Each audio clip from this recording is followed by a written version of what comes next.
नमस्कार प्रेक्षकांनो, आजच्या एपिसोडमध्ये चिकू खूपच जास्त रडत असतो.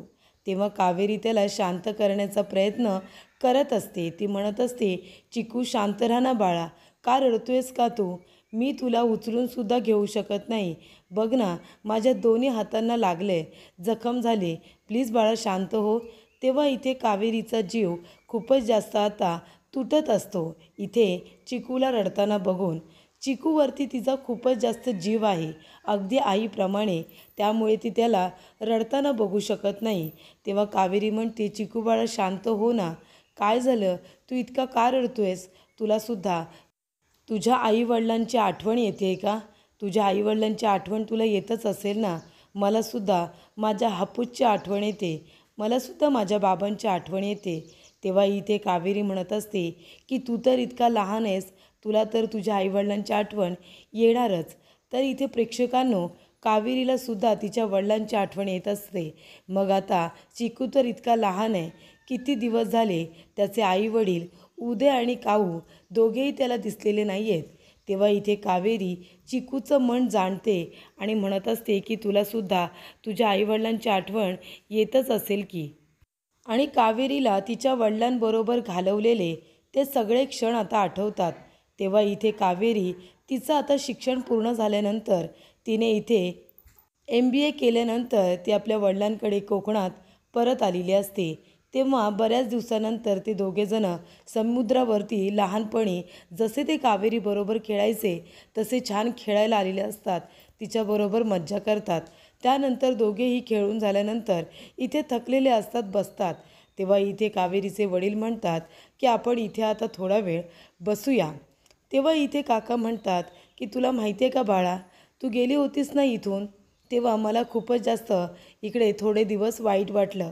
लोकंसुद्धा म्हणायचे की मुलीला कशाला शिक्षणासाठी एवढ्या लांब पाठवतोयस, कारण का एकदा का घरातली पाखरं उडून गेली की ती घराकडे मागे वळून परत बघत नाही.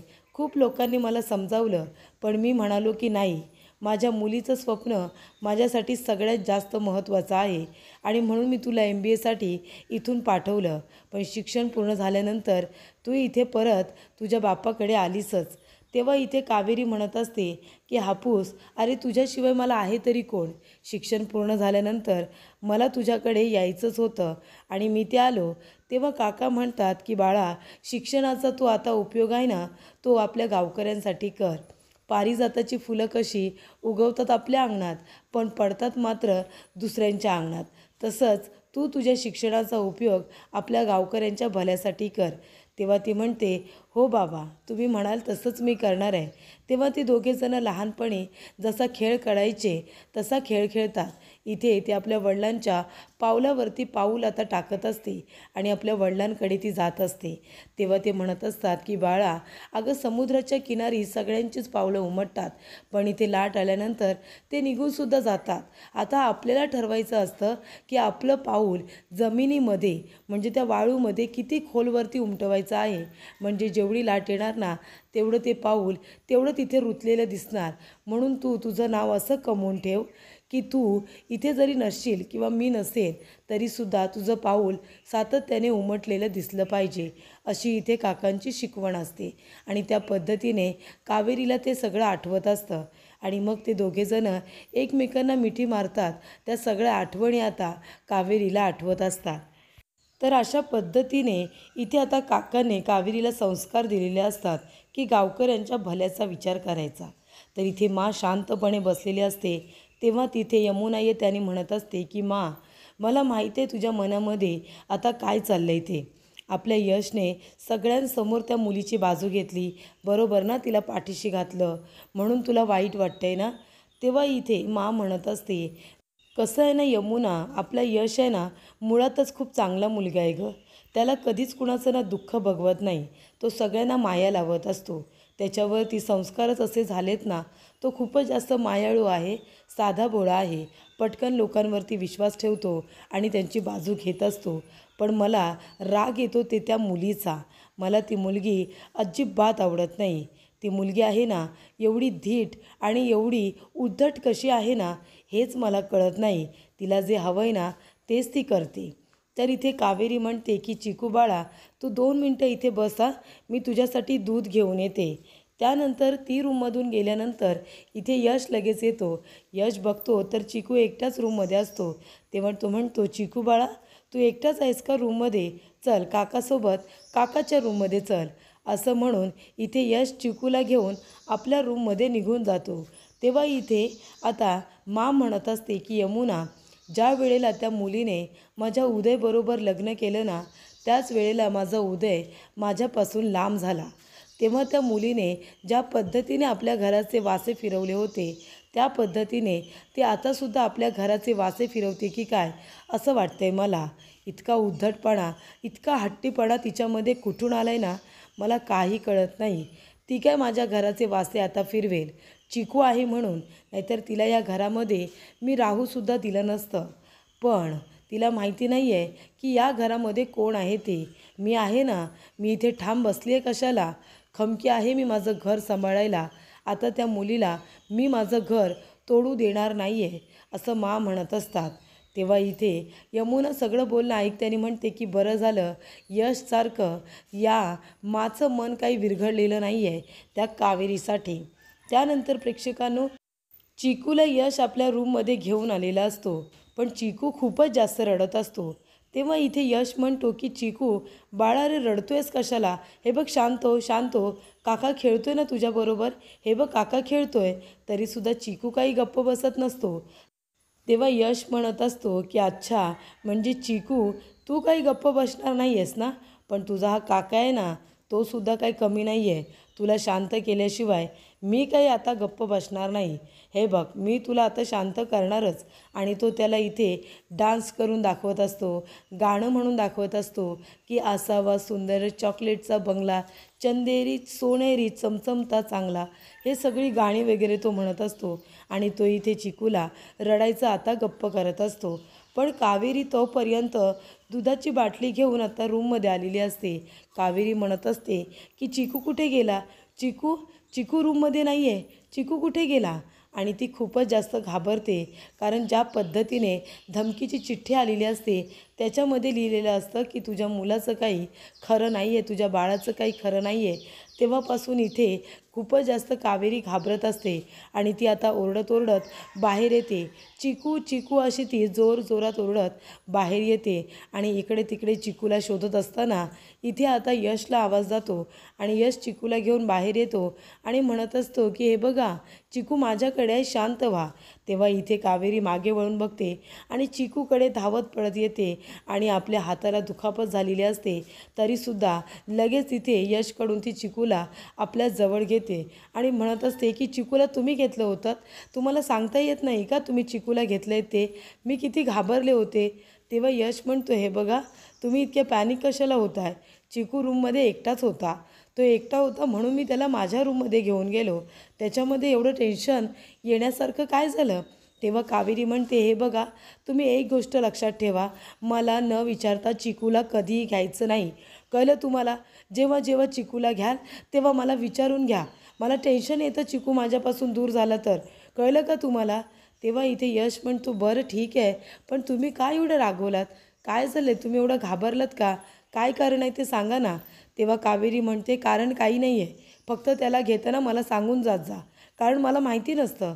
तुम्ही घेऊन गेलात, चिकूला मी सगळीकडे शोधत बसले ना. तेव्हा इथे कावेरी म्हणते की जेव्हा घ्याल तेव्हा मला सांगून घ्या, बस मला एवढंच म्हणायचं आहे. तेव्हा इथे कावेरी चिकूला घेऊन आपल्या रूममध्ये परत येते, दरवाजा बंद करून घेते. तेव्हा इथे यश आपल्या मनामध्ये म्हणत असतो की चिकूला मी घेऊन माझ्या रूममध्ये काय आलो, पण ही एवढी पॅनिक का झाली? एवढं घाबरण्यासारखं काय? नक्की काय झालं आहे ना ते शोधून काढायलाच हवं. तेव्हा प्रेक्षकांनो इथे कावेरी रूममध्ये येते. तेव्हा ती चिकूला घट्ट मिठी मारते. तेव्हा तिला आठवतं काऊ म्हणालेली असते की कावेरी काही झालं ना माझ्या बाळाची साथ सोडू नकोस, माझ्या बाळाला कधी एकटं सोडू नकोस, त्याची व्यवस्थित काळजी घे. तेव्हा कावेरी म्हणत असते काऊ मला माफ कर, माफ कर मला काऊ, मी बाळाची आपल्या चिकूची व्यवस्थित काळजी घेईन, त्याची खूप काळजी घेईन, त्याला मी कधीच असं एकटं सोडणार नाही. चिकू बाळा मला माफ कर, मी तुला एकटं सोडलं ना तुझ्या रूममध्ये. असं म्हणाल्यानंतर इथे आता चिकूला धरून ती खूपच जास्त रडायला लागते. तर इथे चिकूसाठी कावेरीचा जीव खूपच जास्त आता तडफडत असतो. त्याचबरोबर प्रेक्षकांनो, इथे आता कावेरी शांतपणे झोपलेली असते आणि तेवढ्यातच तिथे आता मंदार आलेला असतो. मंदार हळूहळू आता कावेरीकडे येतो. त्याच्या पावलांचा आवाज ऐकल्यानंतर कावेरी डोळे उघडून त्याच्याकडे बघते आणि ती खूपच जास्त घाबरते. ती म्हणते, मंदार तू? तेव्हा इथे मंदार तिच्या तोंडावरती हात ठेवतो आणि तिचं तोंड दाबतो आणि म्हणतो, काय गे कावेरी, इथे लपून बसली आहेस का? तुला काय वाटलं तू कुठेही लपून बसलीस तर मी तुला शोधू शकणार नाही असं वाटलं का तुला? बघितलंस ना, कुठल्याही बिळातलं मी तुला शोधून काढणारच. काढलं की नाही तुला शोधून? सांग ना, काढलं की नाही शोधून? आणि त्याने तिच्या तोंडावरती आता हात दिलेला असतो.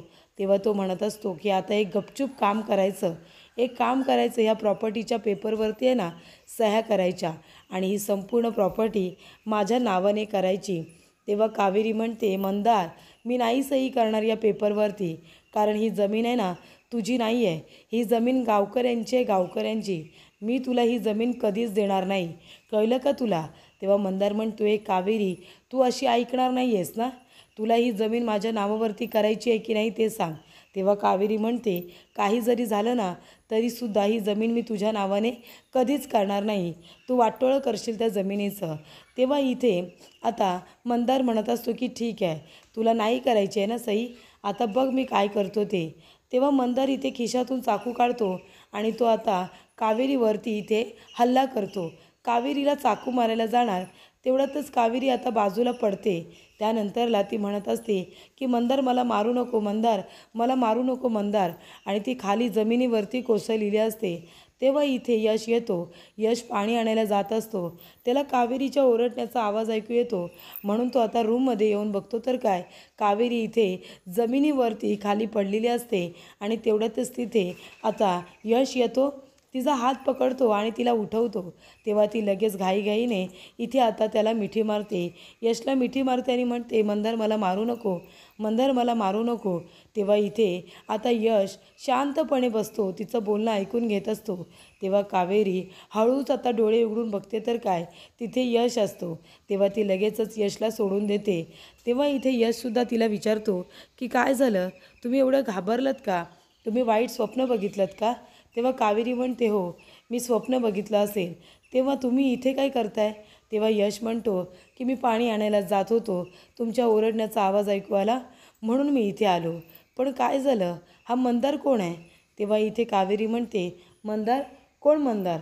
मला माहिती नाही मंदार कोण आहे ते, मी घाबरले होते ना त्याच्यामध्ये बोलले असेल, मला नाही आठवत कोण आहे ते मंदार.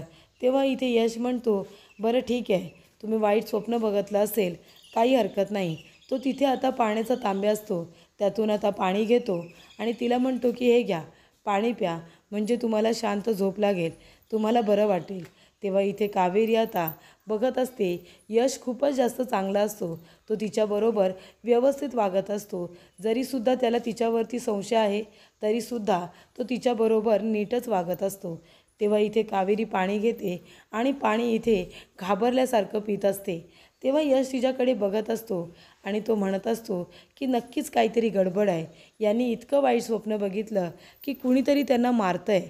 इथे मंदार नावाचा कुणीतरी त्यांना मारायला आलं आहे असं का वाटलं असेल त्यांना?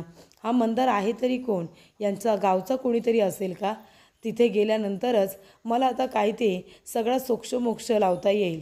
हा मंदार नक्की आहे तरी कोण आणि ह्या कोण आहेत हे मला शोधून काढावंच लागेल, मलाच काहीतरी करावं लागणार आहे असं यश म्हणत असतो. तेव्हा इथे आता सुलक्षणा आपल्या तुळशीची पूजा वगैरे करत असते. तेवढ्यातच तिथे प्रेक्षकांनो आलेली असते, ती म्हणजे आता कावेरी आणि विद्या, दोघीजणी छान तयार होऊन आलेल्या असतात आणि त्यासुद्धा इथे तुळशीची पूजा होत असताना इथे आशीर्वाद घ्यायला थांबतात. पूजा वगैरे झाल्यानंतर विद्या म्हणते, मा पाया पडते, आशीर्वाद द्या. तेव्हा ती आता पाया पडायला जाते. त्यानंतरला कावेरीसुद्धा उभी असते. कावेरीला माहिती असतं की मी पाया पडायला गेले तरीसुद्धा मला आशीर्वाद काही देणार नाही. तरीसुद्धा इथे विद्या खुणावते आणि आशीर्वाद घ्यायला सांगते. तेव्हा कावेरी येते आणि इथे आता सुलक्षणाच्या पाया पडते. पण सुलक्षणा तिला न आशीर्वाद देता सरळ तिथून निघून जाते. तेव्हा कावेरीला खूप वाईट वाटतं, अगदी खूपच. तेव्हा विद्यालासुद्धा खूप वाईट वाटतं की सुलक्षणा कावेरीबरोबर अशी का वागते.